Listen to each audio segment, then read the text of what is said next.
Hola a todos, muy buenas noches y bienvenidos a este nuevo directo de los que cada mes, ya lo sabéis, apadrina la Universidad Francisco Marroquín, en este caso, una universidad creada en Guatemala en el año 1971 y que, por tanto, ya tiene más de 50 años y que desde el año 2018 además está operando desde desde España, desde Madrid más concretamente.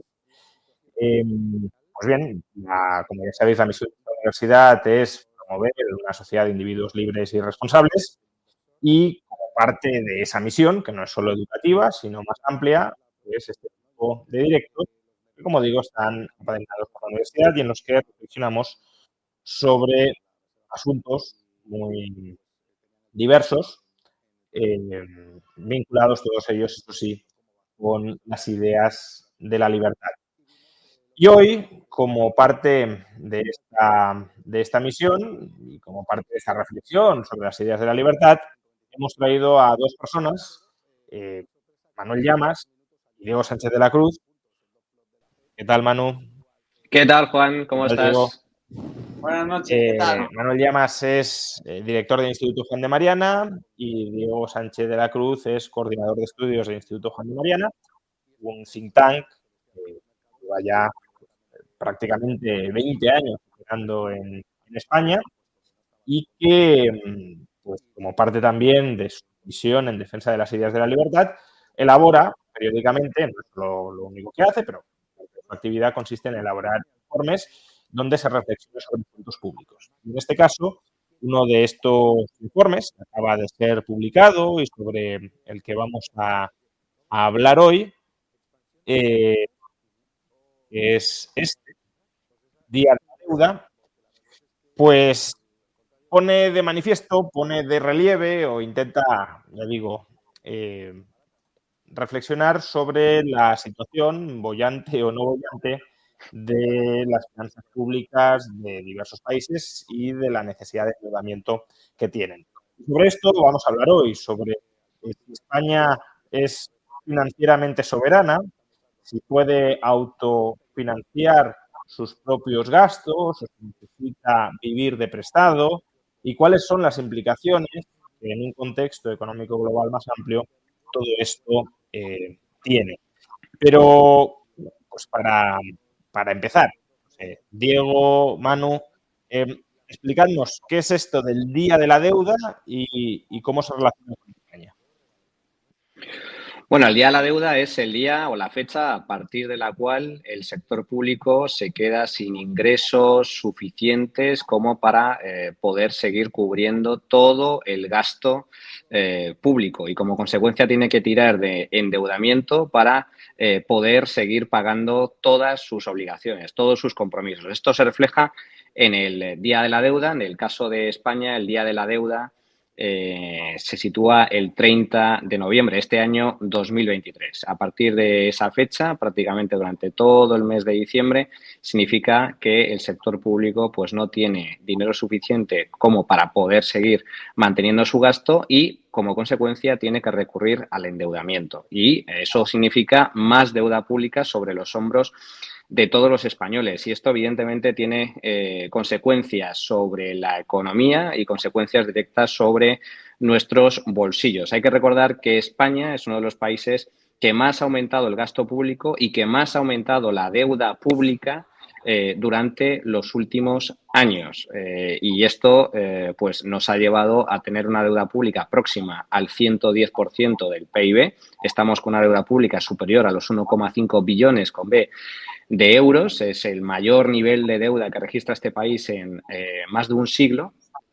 Y como consecuencia de ello, a diferencia de lo que suelen decir la mayoría de políticos, esa deuda se traduce en impuestos presentes, pero también en impuestos futuros. Y además mina la capacidad de crecimiento del país. En este sentido, España se encuentra en una situación pues muy delicada desde nuestro punto de vista, con unas cuentas públicas profundamente desequilibradas, con una deuda pública absolutamente colosal, y eso hace que el Estado se encuentre en una situación de vulnerabilidad o de debilidad ante posibles turbulencias financieras que puedan acontecer.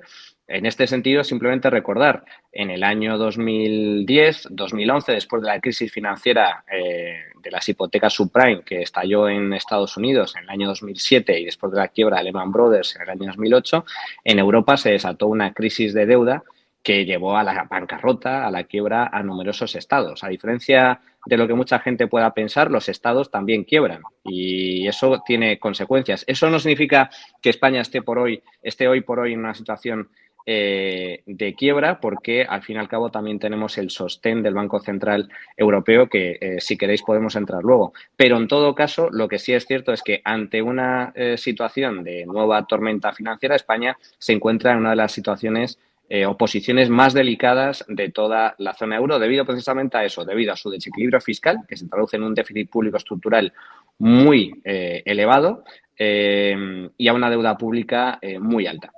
Pero entonces, por ubicarnos, ¿no? ¿Cuál sería, en función de esta métrica que habéis elaborado, cuál sería el día de la deuda de España en comparación también con otros países europeos?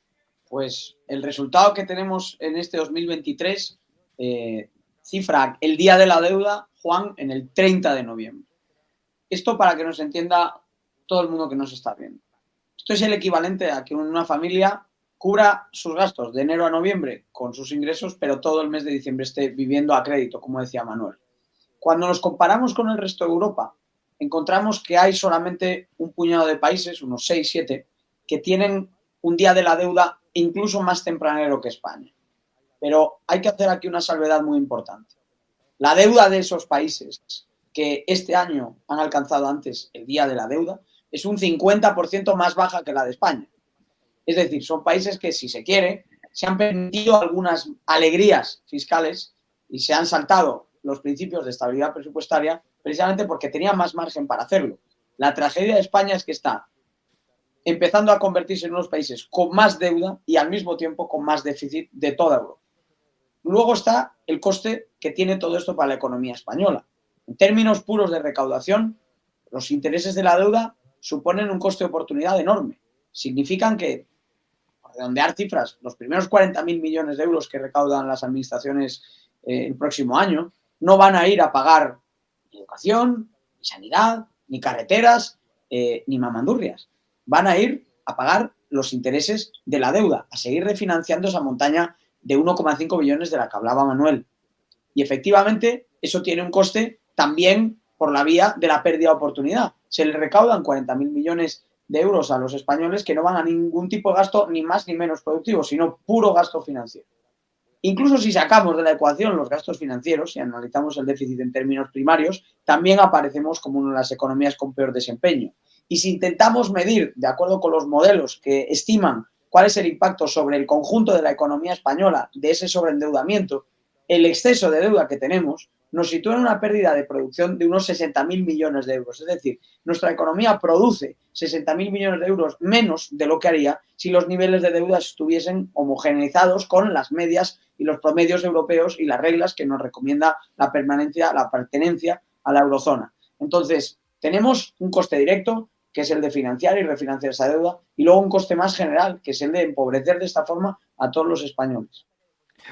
Por completar la respuesta, Juan, comentarte que solo hay 7 países en Europa que tienen un día de la deuda, siempre hablando del año 2023, previo, es decir, anterior al día de la deuda en España, que como acabamos de explicar es el 30 de noviembre. En concreto, son fundamentalmente algunos países del este que se han visto enormemente impactados por la crisis derivada también de la invasión de Ucrania por parte de Rusia. Por ejemplo, en el caso de Eslovaquia, su día de la deuda en el año 2023 se produce o se registra el 15 de noviembre. En el caso de España, el 30 de noviembre. ¿Cuál es la diferencia entre estos países fundamentalmente ubicados en el este de Europa y España?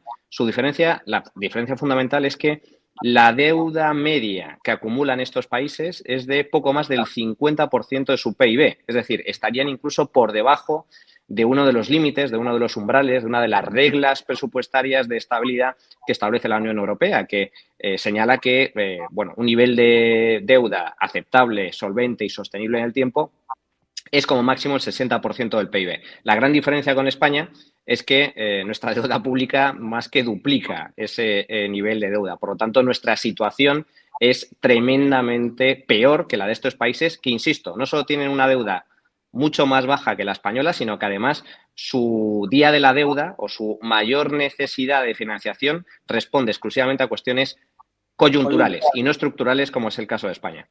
Y un último inciso también, Juan. Hay países donde no hay día de la deuda. Hay países que tienen superávit. Es que ya se nos ha olvidado que los superávits existen, ¿no? Hay países como Suecia, hay países como Irlanda que cubren 12 meses de gasto y además, con todos los ingresos de 2023, podrían cubrir algunos días de gasto de 2024, incluso prácticamente un mes. Claro, España lleva 21 años consecutivos, si miramos desde el primer déficit presupuestario de la década de los 2000 hasta los 3-4 próximos años de proyecciones económicas en los cuales se anticipa que seguiremos en déficit, más de 2 décadas consecutivas acumulando un problema de endeudamiento. Y durante mucho tiempo se nos ha dicho, no, esto se va a solucionar el día que consigamos embridar el problema de la falta de ingresos. Ahí está la refutación empírica de ese argumento que hemos aguantado durante muchos años y escuchado durante muchos años. Los ingresos fiscales están en máximos históricos y el déficit sigue ahí, la deuda sigue creciendo y por lo tanto el problema fue, es y será de gasto. Por cierto, la única capa de las administraciones españolas que ha entrado en superávit han sido los ayuntamientos y lo han hecho controlando el gasto, con una regla de gasto. Recordemos además que cuando España consiguió superávit presupuestario en los años 2005-2006 fue básicamente por la situación burbujística en la que estaba la economía española, no porque fuera austera en materia de gasto. El gasto público durante esos años se disparó en unas proporciones probablemente similares a las que hemos visto en los últimos años, es decir, fue un estallido de gasto público, pero como los ingresos a lomos del burbujismo inmobiliario crecieron mucho más, pues se maquilló. Las cuentas públicas se maquillaron durante ese par de años, pero claro, cuando bajaron los ingresos a niveles más normales con la crisis, pues ahí ya afloró todo el enorme déficit estructural que nos abocó prácticamente a la quiebra en el año 2012. Pero si lo que estáis contando es así, si España es uno de los países con una situación financiera más delicada de Europa, ¿a qué se debe que la Comisión Europea durante los últimos años, y a diferencia de lo que ocurrió hace más o menos una década, haya estado tan complaciente con el gobierno español? Porque, bueno, es verdad que las reglas fiscales han estado suspendidas hasta este año y, por tanto, tampoco nos podían decir mucho, pero tampoco tengo yo la sensación de que a partir de ahora se vayan a poner a cara de perro con el gobierno de Pedro Sánchez por el hecho de que se reactiven las reglas fiscales. Entonces, ¿qué está sucediendo en Europa para que algo que habría sido inaceptable hace 10 años, porque lo habría sido de todas, que tengamos una deuda pública del 110% del PIB y un déficit público en momentos de crecimiento, no de recesión, de en torno al 4%, ¿qué está sucediendo para que, bueno, ahora todos seamos muy amigos y confiemos en que el Banco Central va a estar detrás? Y si vienen mal dadas, pues él siempre tendrá la artillería o el bazooka para rescatarnos.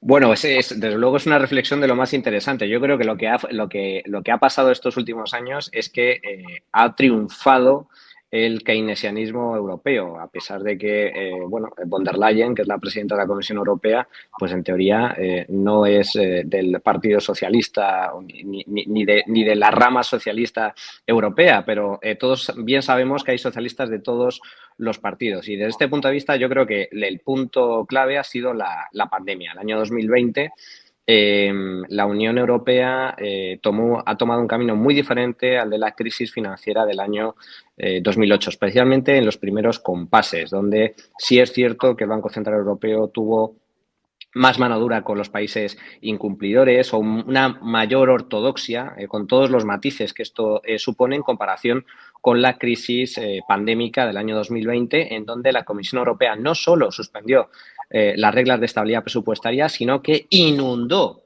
de dinero a todos los estados, ni más ni menos que los famosos fondos Next Generation. Estamos hablando de cerca de 1,5 billones de euros a repartir entre todos los países, de los cuales España va a recibir cerca de 170.000 millones de euros. Y sumamos la partida destinada a la recuperación económica, porque España es uno de los países que más tarde y más lentamente se ha recuperado de la recesión del año 2020, y esa es la gran diferencia. Han apostado por políticas puramente keynesianas de gasto público, y hay que recordar que esos fondos Next Generation, esos fondos europeos, están destinados a cosas totalmente absurdas. Es un desperdicio de dinero a manos llenas. Parte de ese dinero va destinado a cubrir gastos que antes se cubrían con gasto público español, por así decir. Por lo tanto, van a ser gastos que van a cubrir el resto de europeos. Y, en segundo lugar, con la finalidad de alcanzar objetivos de transición energética, de sostenibilidad social, etcétera, que en ningún sentido va a aumentar la productividad ni va a aumentar el crecimiento, sino que supone una especie de plan E de Zapatero, pero multiplicado por 10 o por 15. Hay que recordar que el plan E de Zapatero fue un plan ideado por el Partido Socialista después de la crisis financiera del año 2008, que se consistió básicamente en tirar el dinero de los españoles en la construcción de rotondas y carreteras y obras públicas, pabellones que no servían absolutamente para nada. Bueno, esto es algo parecido, solo que ahora no se destina a la construcción, sino que se destina a cosas como pues, la sostenibilidad ambiental, la transición energética, etcétera, pero que sigue siendo un basurero de dinero público. Entonces, para mí esa es la gran diferencia. Y cabe recordarlo, es que ahora a lo mejor no se ve, pero se acabará viendo. España, como digo, es uno de los países que más ha aumentado el gasto público desde el año 2019, es el que más ha aumentado la deuda pública tras Francia en el año, desde el año también 2019. En concreto, España ha aumentado la deuda en 14,6 puntos, Francia en 15 puntos, y es el país que tiene un mayor déficit público estructural. Cuando hablamos de déficit público estructural, nos referimos a que ese déficit no es consecuencia de variables coyunturales, como una recesión económica, sino que mide el agujero de las cuentas públicas en una situación de crecimiento, en una situación de normalidad económica, por así decir, sin que haya graves problemas. Pues bien, el déficit público estructural de España es de los más altos de Europa, próximo al 4% del PIB. Entonces, entre que la Unión Europea ha apostado por políticas keynesianas y encima nosotros hemos sido el alumno aventajado de la clase a este respecto, en cuanto a gastar y despilfarrar dinero, lejos de regañarnos o lejos de sancionarnos, por así decir, von der Leyen está encantada con Pedro Sánchez, al menos hasta ahora, hasta que se vean las consecuencias de este tipo de errores de política presupuestaria. Bueno, sí. Yo aquí, si me permites, antes Diego, yo creo que aunque se vean los errores, como no los pagan ellos, pues les va a dar igual, ¿no? Hasta que no los paguen ellos en forma de pérdida de votos, esto va a seguir tal cual.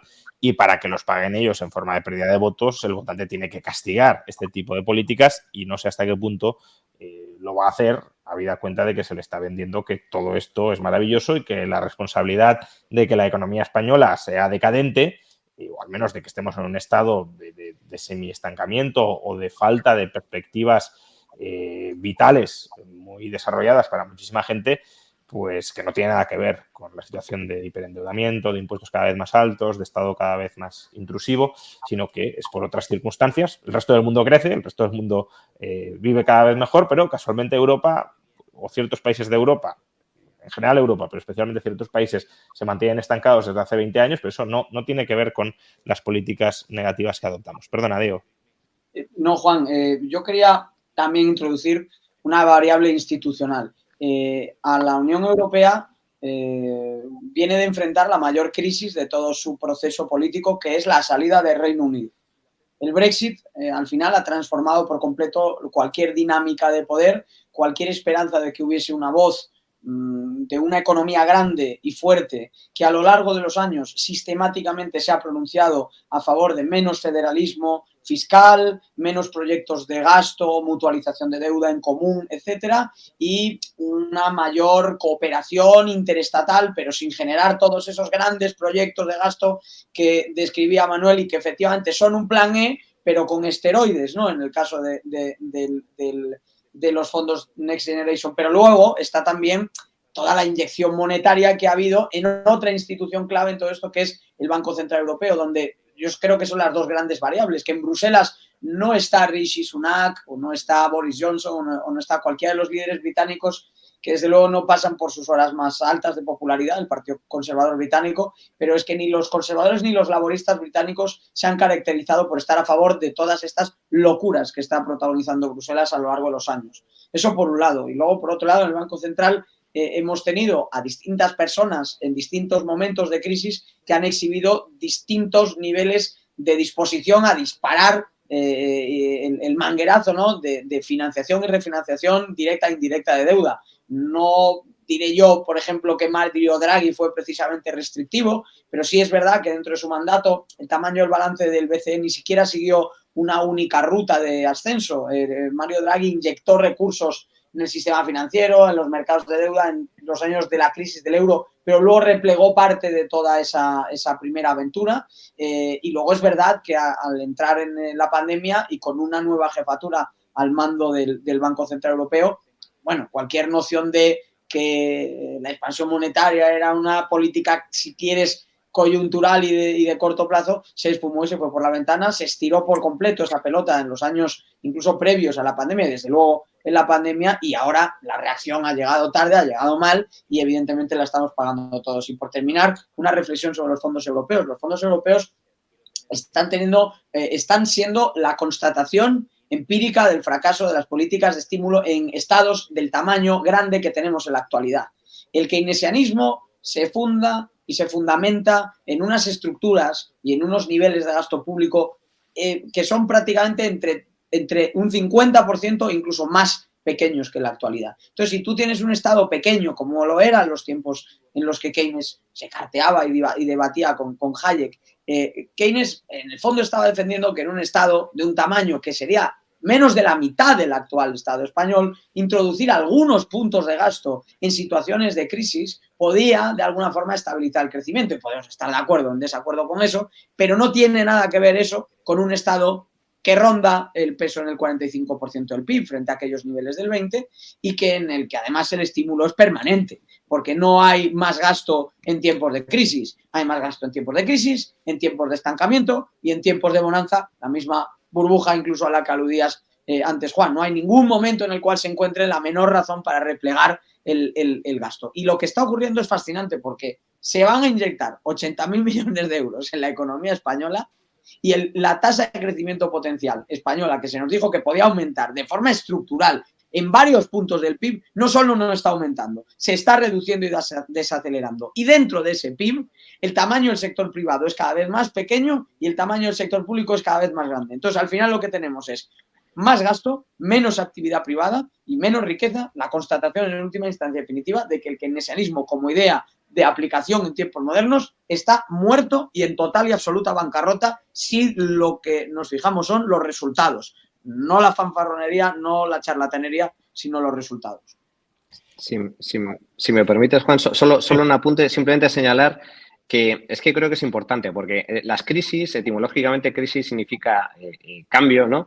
Y se puede ver como una oportunidad, pero también como un riesgo. Y la crisis del coronavirus del año 2020 ha sido aprovechada por los políticos más irresponsables y más despilfarradores para incrementar su poder y para incrementar su capacidad de influencia y para cometer todo tipo de tropelías que antes de esa crisis serían absolutamente impensables. Y a nivel financiero, a ver, todos lo hemos sufrido los encierros en casa decretados por ley. En el caso de España fue el confinamiento, unos confinamientos más largos y más estrictos del mundo desarrollado.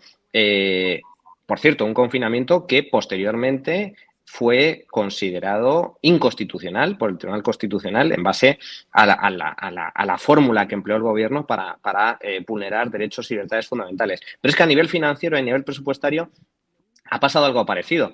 A veces se olvida, pero hubo consejos de ministros cuando Pablo Iglesias todavía formaba parte del gobierno en el que se planteó la nacionalización de sectores enteros. Como la banca, como aseguradoras, como sistemas de pensiones, como energéticas, es decir, se llegó a plantear.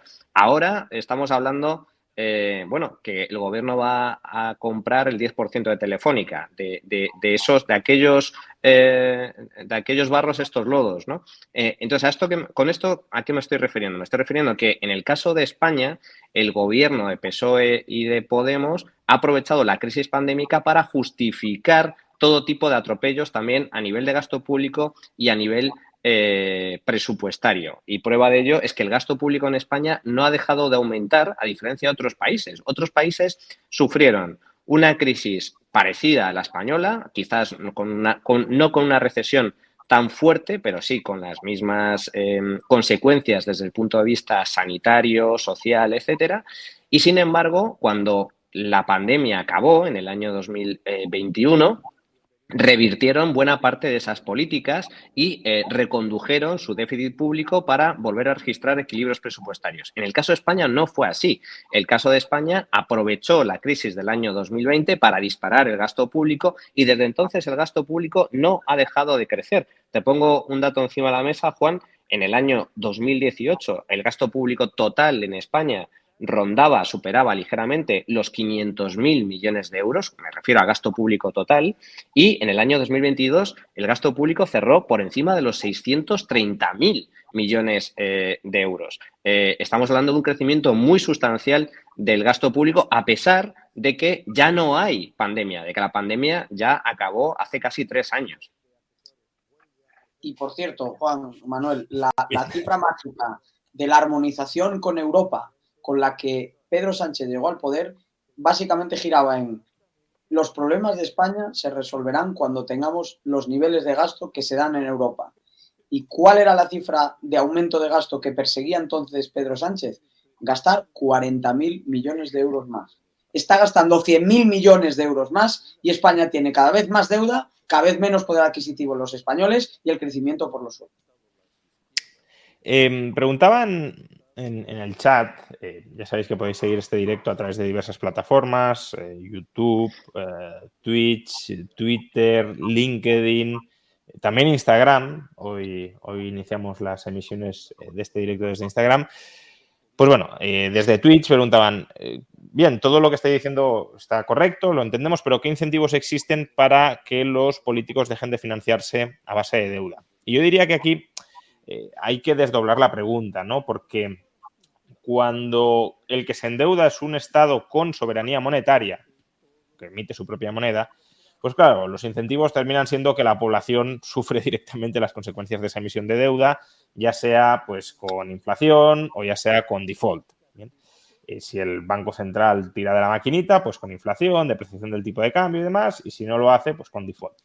Pero claro, España está dentro de una unión monetaria donde el endeudamiento de un Estado se socializa con el del resto de estados. Y si hay otros estados que se mantienen solventes, más o menos, como pueda serlo Alemania, que se muestran dispuestos a seguir sufragando el endeudamiento español, pues claro, incentivos, autoimpuestos por la clase política española no existe ninguno. Todo lo que nos dejen endeudarnos y nos sigan cubriendo ellos ese sobreendeudamiento, pues adelante, encantados. Pero claro, aquí la cuestión es cuánto tiempo el resto de Europa, no quizás sus élites políticas actuales, sino los ciudadanos del resto de Europa, van a querer tragar con que haya otros países que se endeuden a su costa, además no para acometer obras y reformas de calado que incrementen sostenidamente su productividad, sino para financiar los tejemanejes públicos. ¿Hasta cuándo van a aguantar esto? Y esta reflexión la quería ligar, porque habéis dicho que ahora mismo la Unión Europea o la Comisión, que está tomada por ideas zapateriles o sanchistas, que digamos, hemos seducido o podemizado Europa. Esto es cierto, pero también lo es que el año que viene, en unos meses, hay elecciones europeas. Y en esas elecciones europeas, pues no se sabe muy bien cuál va a ser la correlación de fuerzas. Y parece muy claro que los partidos euroescépticos van a ganar bastante peso dentro del Parlamento. No sabemos si van a llegar a condicionar algo, si se va a mantener la gran coalición entre socialistas y conservadores. Tampoco sabemos si el auge de los euroescépticos va a hacer que los conservadores endurezcan su discurso para no desangrarse por ese lado, pero por ahí, ¿vosotros creéis que puede venir algún tipo de cambio de orientación de la Comisión Europea que nos recuerde más a la Comisión Europea de hace 10 años que a la de los últimos años?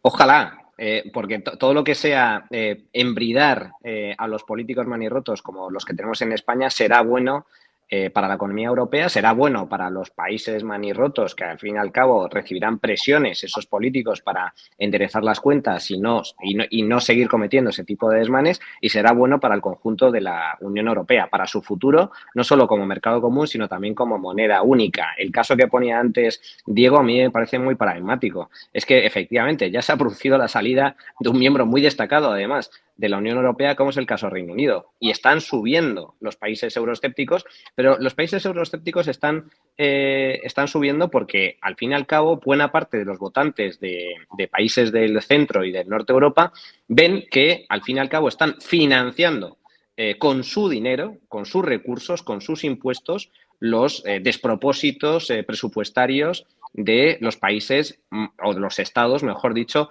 más irresponsables. Para entender un poco la dinámica del político que gasta por encima de sus posibilidades, que es el gran problema que tenemos en España a nivel financiero, hay que partir de una certeza, una verdad que es total y absoluta. La principal finalidad o el principal objetivo que persigue un político, sea cual sea su color político o su color partidista, es ganar elecciones, es ganar votos. Esa es su razón de ser. Entonces, hay muchos políticos que equivocadamente consideran que una forma de ganar votos sencilla y relativamente rápida es aumentando el gasto público. Claro, aumentar el gasto público para tratar de beneficiar a determinados sectores de la sociedad, a determinados colectivos, o poner en marcha determinadas medidas, supone la necesidad de requerir de más recursos. Es decir, estamos hablando de aumentar los impuestos en muchos casos, ¿no? Es cierto que la recaudación puede crecer como consecuencia de las mejoras económicas, como consecuencia del crecimiento del PIB, pero si ante fuertes aumentos de gasto público, en todo caso, se requerirá también muy posiblemente aumentar la presión fiscal. Y eso es impopular. Entonces, aquí es donde entramos en el terreno del populismo político, es decir, políticos que por falta de conocimientos quieren gastar más para intentar ganar votos o mantenerse en el poder, pero no quieren pagar la factura electoral, siempre en clave electoral, de tener que subir los impuestos. Y por eso recurren a la deuda, porque la deuda, al fin y al cabo, bueno, pues el contribuyente no la percibe. Pero la cuestión es que existe. Por poner un dato que también recogemos en nuestro informe sobre cuál es la carga de la deuda pública actual en España. La deuda pública, que supera los 1,5 billones con B de euros, esto supone 29.500 euros por habitante, 74.500 euros por hogar. La deuda pública este año 2023 está aumentando, si aplicáramos una especie de reloj de deuda, está aumentando a un ritmo de 165 millones de euros al día, lo que supone 6,8 millones de euros de deuda adicional a la hora, 114.000 euros por minuto y 1.900 euros por segundo. Esta es la barbaridad de aumento de deuda pública que sufren los españoles. Y aunque piensen que eso no se paga, como dicen algunos economistas de izquierdas, que bueno, la deuda se refinancia y nunca se paga, sí se paga. Se paga en impuestos presentes, como digo, y en impuestos futuros. De hecho, la duración media de la deuda en España ronda los 7 años y, por lo tanto, esas refinanciaciones y la emisión de nueva deuda se acaba sufragando a base de una mayor presión fiscal, porque en caso de que no aumente la presión fiscal y en caso de que los inversores, que son al final los que prestan dinero al Estado para que se puedan endeudar, en caso de que tengan dudas de que esa deuda vaya a ser repagada, pues evidentemente incrementan el coste que les exige a los políticos o a ese gobierno para poder prestarles dinero. Y es ahí cuando los políticos empiezan a tener problemas. En el caso de Europa se da una paradoja y es que, en buena medida, la deuda pública de los países miembros de la zona euro se monetiza a través del Banco Central Europeo. Y eso, desde mi punto de vista, es una de las peores cosas que puede hacer una unión monetaria como la europea, porque al fin y al cabo está otorgando gasolina al pirómano.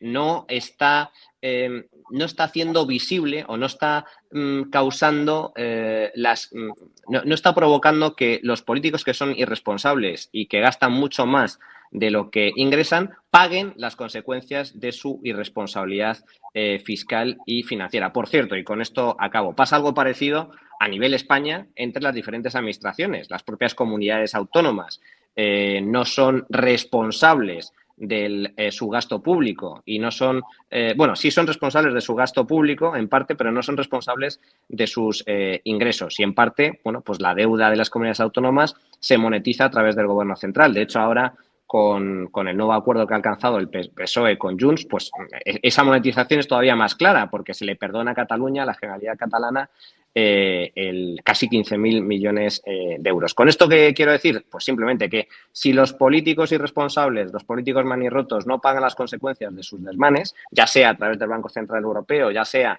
a través de reglas fiscales muy flexibles y monetización de deuda, pues en última instancia no tiene ningún incentivo para hacer las cosas bien.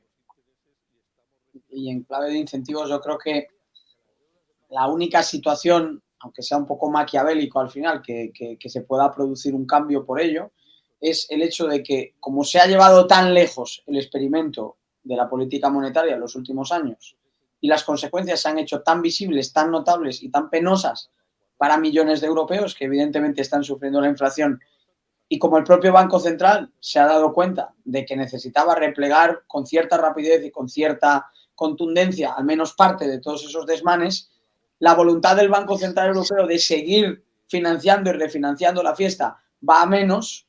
Del mismo modo, Bruselas también empieza a intuir que, va llegando la hora de restituir las reglas fiscales, y a mí lo que me gustaría ver es un mercado no intervenido de deuda. ¿Cuánto están dispuestos a pedir los inversores por comprar títulos de deuda de un país que lleva más de 20 años de déficit y en el cual, para negociar una investidura, se llegan a adquirir compromisos de gasto de 100.000 millones de euros?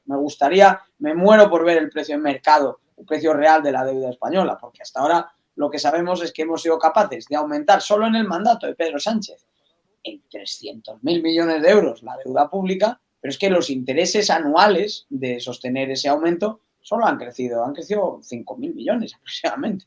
Entonces ha salido prácticamente gratis el generar un aumento sin precedentes en un periodo tan corto de tiempo. Entonces, espero que esos nuevos incentivos que van a suponer la confluencia de una política monetaria más estricta, no por gusto, sino por obligación de la hoguera que han incendiado, ¿no? Los desmanes. Y por otro lado, una Bruselas que se da cuenta de que, claro, ha habido países que han aprovechado ese margen fiscal para endeudarse en exceso y que ahora ponen en jaque la estabilidad macro de toda la eurozona y de toda la Unión Europea. Pues obviamente al reintroducir esas reglas fiscales habrá un cierto control más. Pero Bruselas al final se ha convertido en una especie de criatura mitológica de la que te habla sobre todo la prensa de derechas cuando gobierna la izquierda, que con el anhelo de que un día van a llegar aquí unos hombres de negro de los que todos hablamos en su día y van a poner en orden las cuentas del país.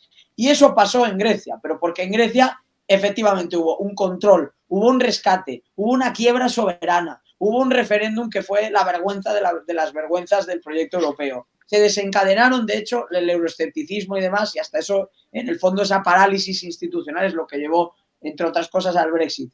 Y curiosamente, esa Grecia, que sí fue intervenida, que sí tuvo una situación penosa, que sí llegó incluso a una bancarrota técnica, hoy es un país hasta modelo en muchas variables de comportamiento en términos de reformas económicas y políticas. Entonces, incentivos, por responder a esa pregunta, yo creo que solo los vemos cuando las cosas llegan, cuando llegas al precipicio o te caes por el mismo, lo vemos al otro lado del charco. Lo que pase o no en Argentina, al final no lo sabemos, pero el hecho de que se hable de hacer ese tipo de reformas solo es posible en un país que lleva décadas de atraso económico y que está desesperado por encontrar un modelo y una solución alternativa, y quizá Javier Milei la articula y quizá no, pero al final lo hemos visto en Grecia, puede suceder o no en Argentina, pero solamente al llegar a esos puntos de quiebre y de colapso se ven reformas transformadoras por necesidad.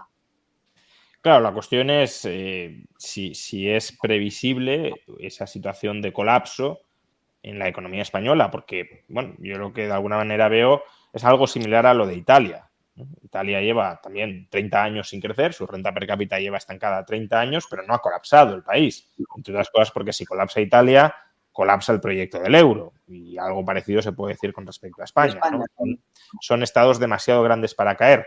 Entonces, España también lleva 20 años con la renta per cápita estancada, no tantos como Italia, pero vamos camino. Entonces, bueno, es una situación muy insatisfactoria porque, bueno, pues a raíz de unas declaraciones tergiversadas de Juan Bravo ha habido mucho revuelo en redes sociales, ¿no? Del secretario de Economía del PP que decía, bueno, es que claro, si consideramos rico a quien gana 30.000 euros, no sé exactamente, ahora no tengo la textualidad de sus palabras, pero bueno, decía hasta 30.000 euros, hasta 60.000 euros como clases medias. Y claro, es verdad que en España esas cantidades son pues las familias que se encuentran en lo más alto de la distribución de la renta. Pero claro, considerar muy acaudalada a una familia que ingrese 30.000 euros es como un grado de frustración asumida y digerida que expresa muy bien cómo este país se ha quedado sin expectativas de crecimiento y de desarrollo, ¿no? Es como, bueno, pues si alguien gana 30.000 euros ya se puede dar con un canto en los dientes, no vamos a aspirar a mucho más. Y entonces, bueno, dentro de esa visión de juego de suma cero, también Jesús Fernández Villaverde escribió esta semana un artículo en El Confidencial sobre eso, sobre cómo cada vez la visión de una economía de juego de suma cero se está extendiendo cada vez más dentro de España. Pues no es una situación de colapso, no es que nos muramos de hambre o haya algún indicador de inflación que se esté disparando a un 10 o un 20% mensual, y es una situación estable de mediocridad en la que se puede echar la culpa a otros. Entonces, ¿vosotros veis algún catalizador de un cambio político profundo en España si no hay un colapso como lo hubo en Grecia, como lo ha habido en Argentina, sino más bien un estancamiento que más bien creo que a lo que nos lleva es pues, a políticas similares a las que ha aprobado hoy el gobierno, que es una subsidiación cada vez más amplia de la población? Como no ganas mucho en el sector privado, ni yo permito regulatoria y fiscalmente que lo hagas, pues te voy a dar un cierto aguinaldo para que, complementando tu exiguo ingreso privado con el subsidio público, parezca que ganas algo más. Pero claro, eso lo que genera es una sociedad como la peronista en Argentina, es decir, donde todo el mundo depende del Estado porque el Estado los ha arruinado a todos. Y es muy difícil salir de ese equilibrio tan negativo. Es un equilibrio nice muy negativo, pero del que hay pocos incentivos a desplazarse, salvo que llegue el colapso. La verdad es que muy de acuerdo con ese diagnóstico.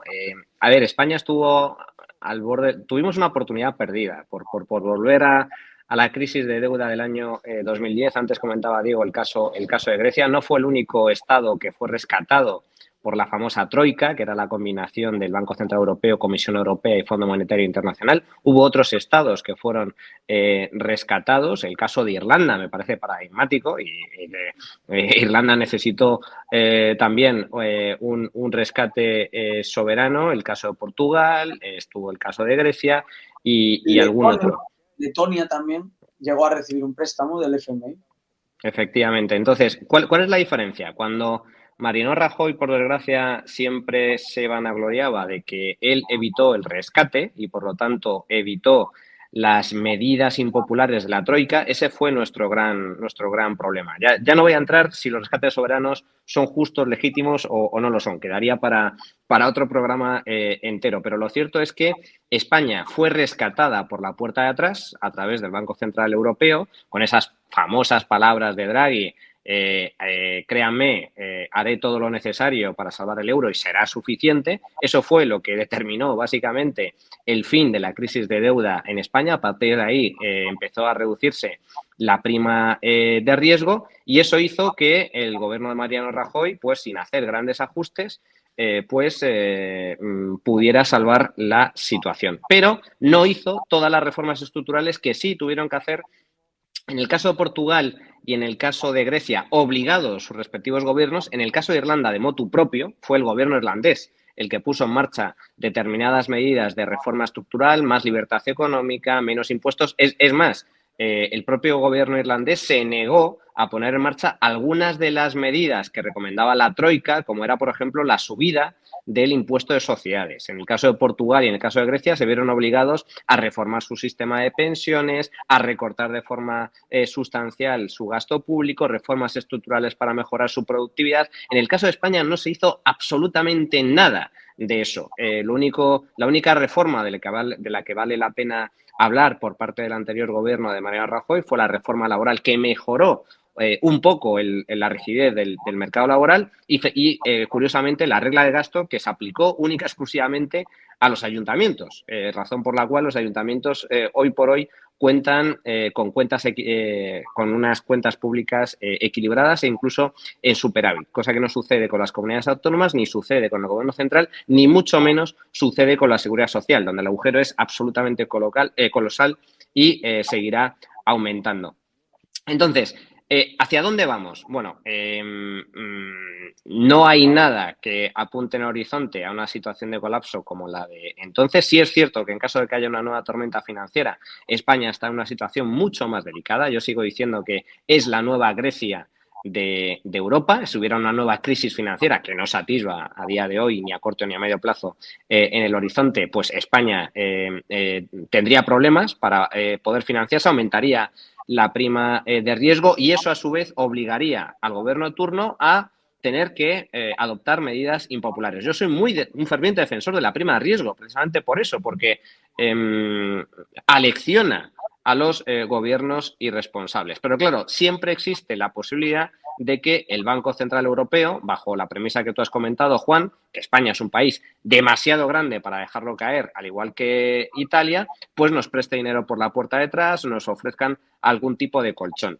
Yo creo que como no haya, es decir, la solución desde mi punto de vista, para que haya un cambio en esta tendencia de estancamiento, declive y mediocridad a nivel económico, la solución tiene que venir de la propia España. No podemos esperar que venga de fuera en forma de shock externo o en forma de los hombres de negro de Bruselas. Tendrá que venir de la propia clase política española que sea consciente de que este declive al final pues lo acabamos pagando en mayor empobrecimiento. Lo malo de esto, lo malo de que España se argentinice o se italianice, es que no se nota de un día para otro. Es decir, nos empobrecemos de forma constante y continuada durante mucho tiempo. Y al final nos damos cuenta de que perdemos posiciones en el PIB per cápita internacional, en el que somos más pobres o ganamos menos dinero que nuestros vecinos, sin percatarnos de golpe, como sucedió con la crisis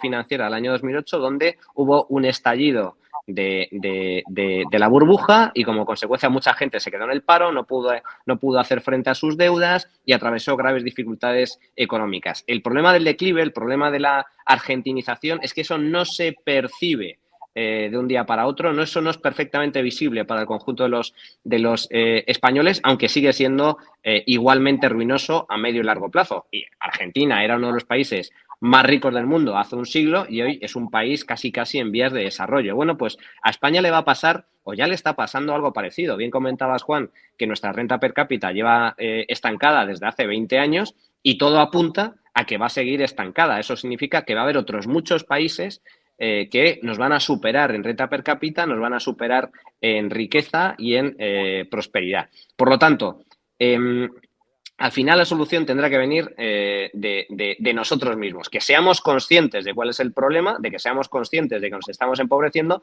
y de que algún líder político dentro de esta estructura en general tan socialista cambie el rumbo de la situación. Y Ya para ir... Un nombre, Perdona, enfermedad, Diego. que nuestra enfermedad tiene un nombre, o al menos yo intenté ponérselo en mi libro porque soy liberal en su día, y se llama pobrismo. Y España está enferma de pobrismo. Se cultivan ideas que solo conducen a la pobreza.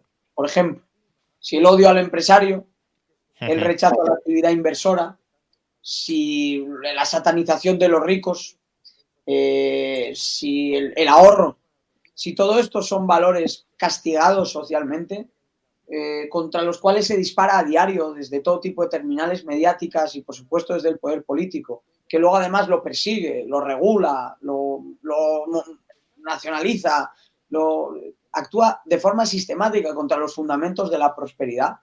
España está enferma ya de ese pobrismo. Y luego, como el caldo de ideas es ese, la política va siguiendo ese cauce.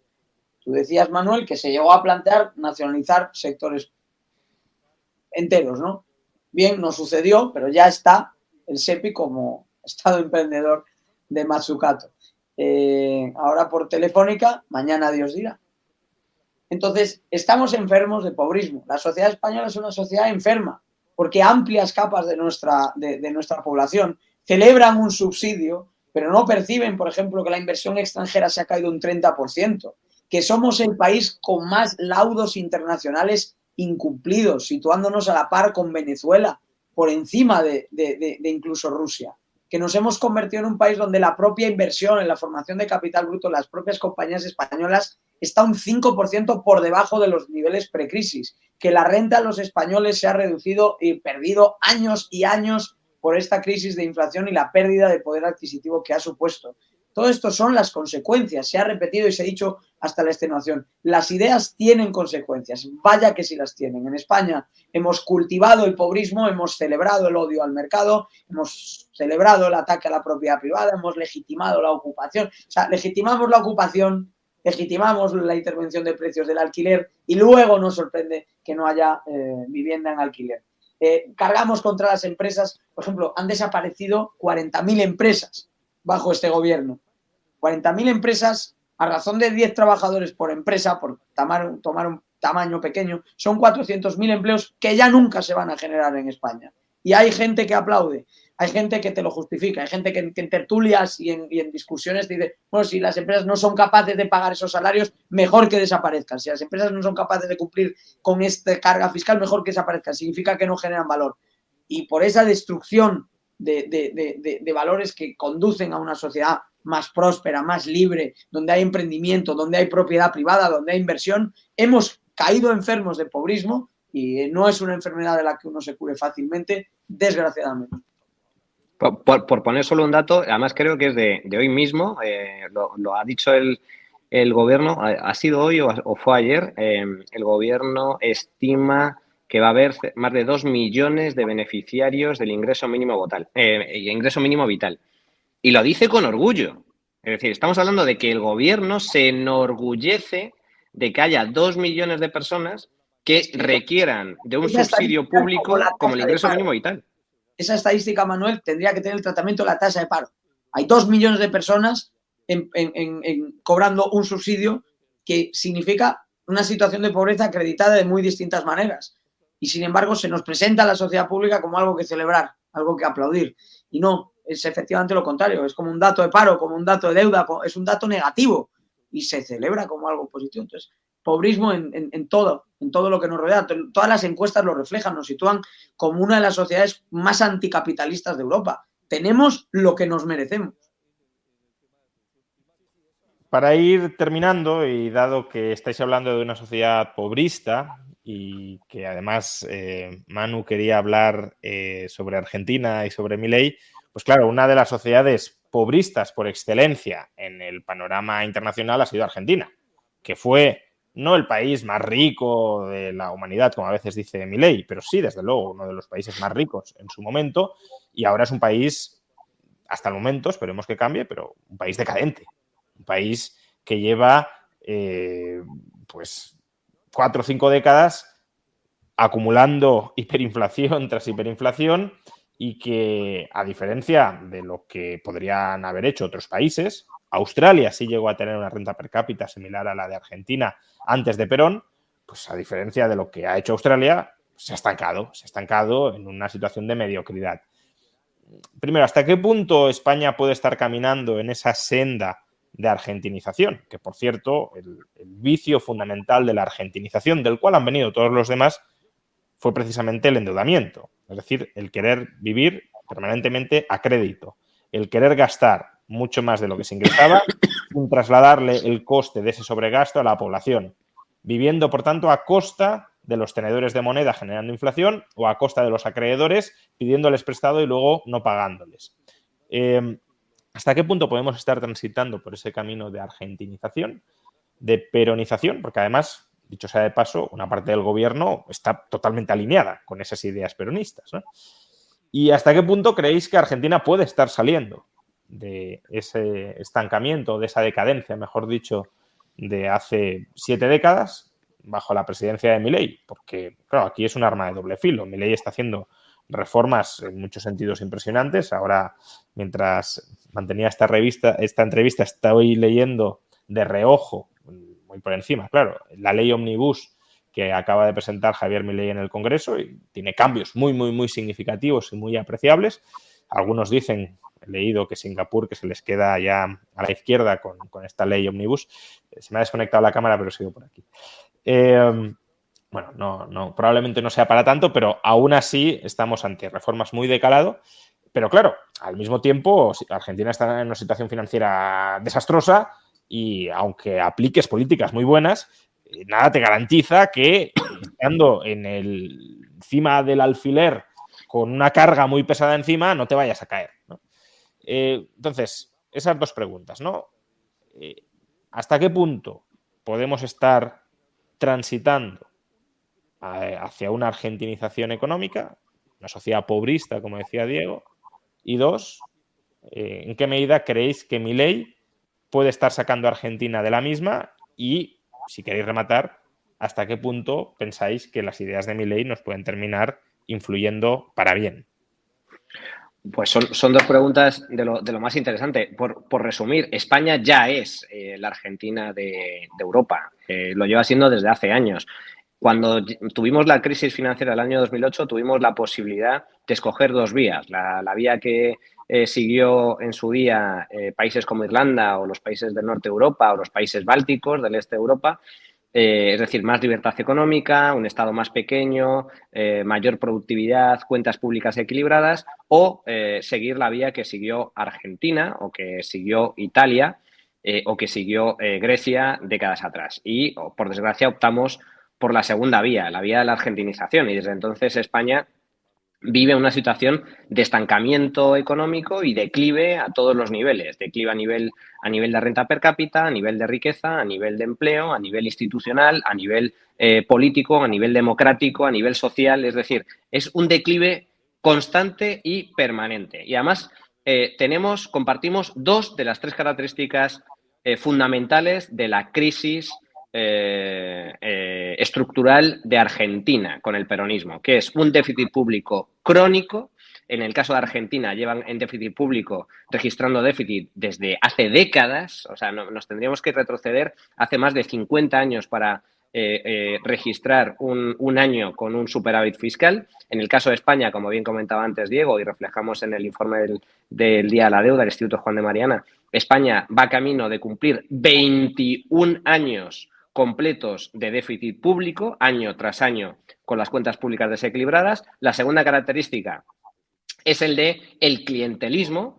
Argentina se caracteriza, entre otras cosas, por tener una buena parte de su población subsidiada a base de paguitas, a base de subsidios. Allí se llaman planes de todo tipo, que los pagan una estructura productiva, empresas y trabajadores cada vez más menguante, cada vez más reducida. Argentina, de hecho, tiene una de las presiones fiscales, uno de los sistemas impositivos más sangrantes del mundo. Bueno, pues en España sucede algo parecido. Las paguitas, los subsidios, las prestaciones de todo tipo, los aumentos desorbitados de las pensiones públicas, etc., etc., etc., hacen que una parte cada vez más grande de la población dependa de las pagas del Estado a base de sangrar impuestos a la parte productiva de la economía, que son empresas y trabajadores del sector privado. Lo único que nos diferencia a Argentina, lo único es la soberanía monetaria. Gracias a Dios, España está en el euro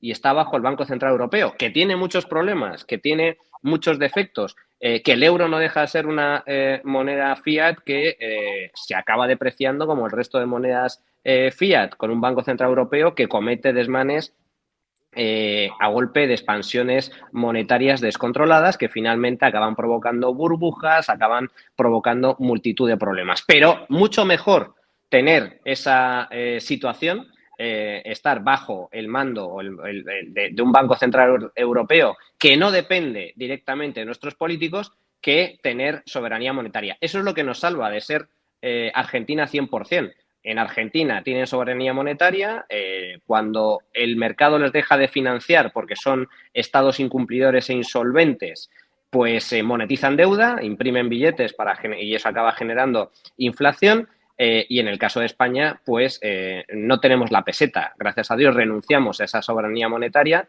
y, por lo tanto, nuestros políticos tienen ese límite. No pueden imprimir a placer porque si no ya tendríamos hiperinflación desde hace años. Dicho lo cual, quitando el tema monetario, España sin duda va camino de la... Vamos, ya está en una argentinización plena.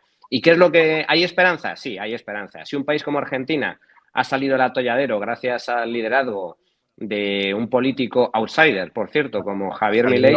Ha salido, eso es bueno, mucho ha salido. Está empezando a andar el camino para ver si sale, ¿no? Exacto, está empezando, está cambiando de mentalidad.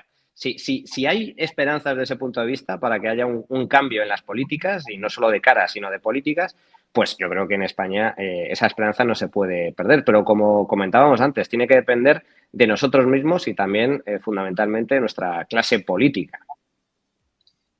Hay un tema que es... Sí, hay un tema que es fundamental. Al final, dentro de esa reflexión que yo hacía sobre el pobrismo, a lo que estoy apuntando en última instancia es a que al final el crecimiento, por ejemplo, citabas a Fernández Villaverde, ¿no? Que ha escrito artículos muy interesantes, ¿no? A lo largo de los años.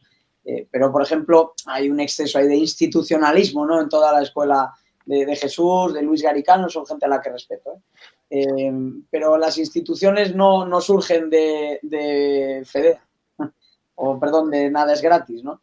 Las instituciones emanan de los valores y las creencias que se asientan en una civilización y en una sociedad. Entonces, al final, tenemos que apuntarle sobre todo a esa transformación que es de índole social y cultural. Lo que se ha producido en Argentina, si es prometedor, en mi opinión, no es solo o especialmente por la figura de Javier Milei, sino por el hecho de que las ideas que transmite Javier Milei han seducido directamente a un tercio de la población argentina, lo cual abre la puerta a que otro tercio de la población argentina más o menos se haya mostrado también proclive a ello a la hora de elegir entre eso y el peronismo. Yo tengo reservas sobre la situación de Argentina y cuando escribo soy un poco más cauteloso, ¿no? sobre la capacidad del país de darle la vuelta a la situación. Como soy alguien que comparte, yo creo, el grueso del discurso de Milei, ¿no? El primer problema, sin embargo, lo que me atenaza a mí un poquito es ver cómo parece que se ha instalado la creencia de que hay que solucionar el problema fiscal y luego abordar las grandes transformaciones en el plano monetario. Esto es un poco la doctrina que ha compartido a lo largo de los años Luis Caputo, ya lo aplicó en los años de Macri. Y claro, los años de Macri, la inflación anual no era del 100, era del 25, pero era del 25. Que es que en España la inflación acumulada en estos años es del 16. Y en este caso estamos hablando de tasas anuales, año tras año, del 25. El problema fiscal es solamente una parte de la ecuación y la adopción de reformas graduales puede ser, y de hecho está condenada al fracaso en una circunstancia extrema como la que enfrenta Argentina. El establecimiento de una mesa cambiaria como la que implementó en su día Menem, a mí me parecería la solución más lógica y más sensata a corto plazo para poder avanzar, ojalá, hacia una solución efectiva, como sería, en mi opinión, un régimen de libertad monetaria.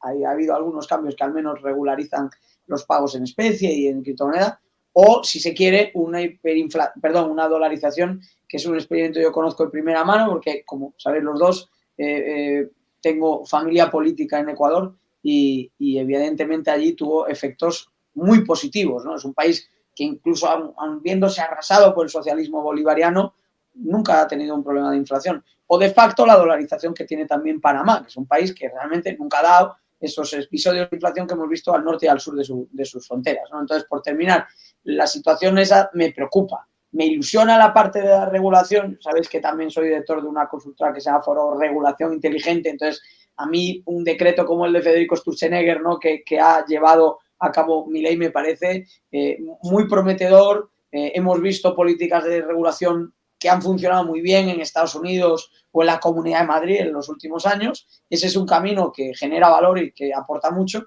pero en última instancia el Argentina, si tenemos que resumirlo con una palabra, más aún que el déficit y que el gasto, ha sido la inflación.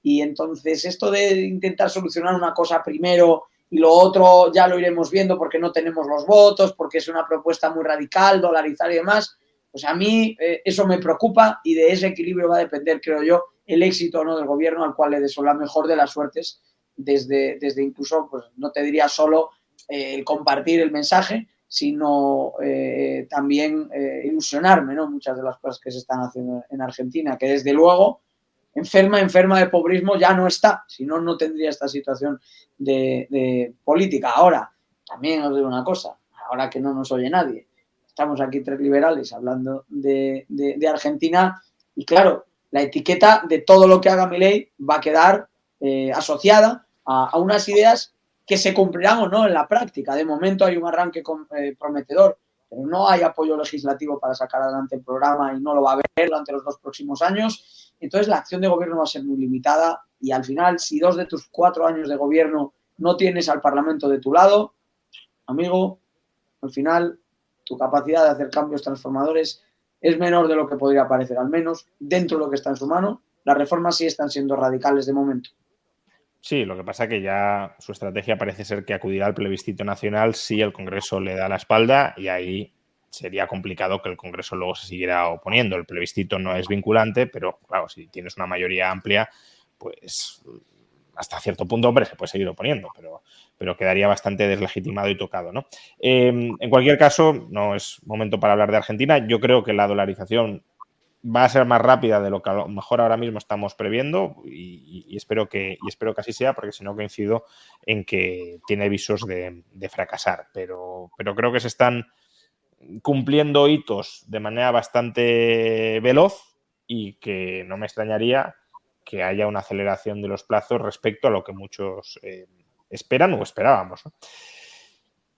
Pues hasta aquí podemos llegar, porque si empezamos a hablar de Argentina, pues ya nos quedamos durante otra hora o varias horas más, y no es el objetivo de esta conversación. Recuerdo que la entrevista pues estaba motivada por la presentación hace unos días de este estudio del Instituto Juan de Mariana, Día de la Deuda.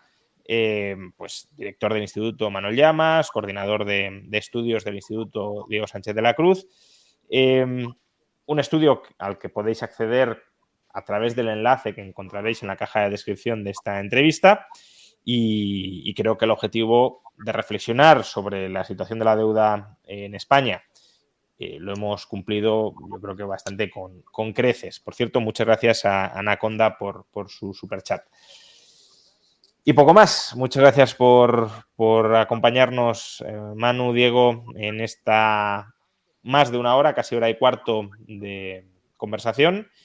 Y supongo que nos volveremos a ver, porque el estudio, el instituto está en funcionamiento, está en marcha, sacando nuevos estudios periódicamente, y habrá ocasión para comentar, para hablar sobre otros futuros estudios que seguro que publicaréis. Pues muchas gracias, Juan. Un placer, como siempre, estar contigo y estar en tu canal con todo tu público, con todos tus seguidores. Y efectivamente, estás en lo correcto. Ya estamos trabajando en nuevos informes y en nuevos estudios para poner sobre la mesa cuestiones que, por desgracia, no suelen estar en el debate público, pero que son absolutamente fundamentales. Pues muchas gracias, Manu, y también Diego. Gracias, Juan y Manuel. La única mala noticia de esta hora tan divertida e interesante que hemos compartido es que la deuda ha subido otros 7 millones de euros. Pero también si no hubiéramos compartido esta hora, o sea que Exacto. no hay una relación de causalidad directa ahí. Muy bien. Totalmente. Muchas gracias, Manu. Muchas gracias, Diego. Nos vemos próximamente. Un placer, hasta luego. Y a todos los demás, pues muchas gracias por acompañarnos en esta hora de conversación sobre la situación fiscal, financiero-fiscal de España. Recordad que es un directo apadrinado mensualmente por la Universidad Francisco Marroquín, una universidad en la que algunos tenemos el placer de dar clase desde el año 2018 y que tiene también desde ese mismo año, 2018, su sede en Madrid, en la calle Arturo Soria 245. Lo digo porque si estáis de paso por Madrid o si vivís en Madrid y os queréis acercar a la universidad a ver sus instalaciones o a informaros sobre los programas de grado y de posgrado que tienen, pues adelante con ello porque os recibirán con los brazos abiertos. Muchas gracias, lo dicho, y dado que este es el último directo del año, pues aprovecho para desearos a todos feliz entrada de 2024 y que sea todo lo próspero este ejercicio que pueda serlo a pesar del gobierno, de este gobierno y de cualquier otro que pudiéramos tener. Muchas gracias y nos volvemos a ver en un directo en 2024.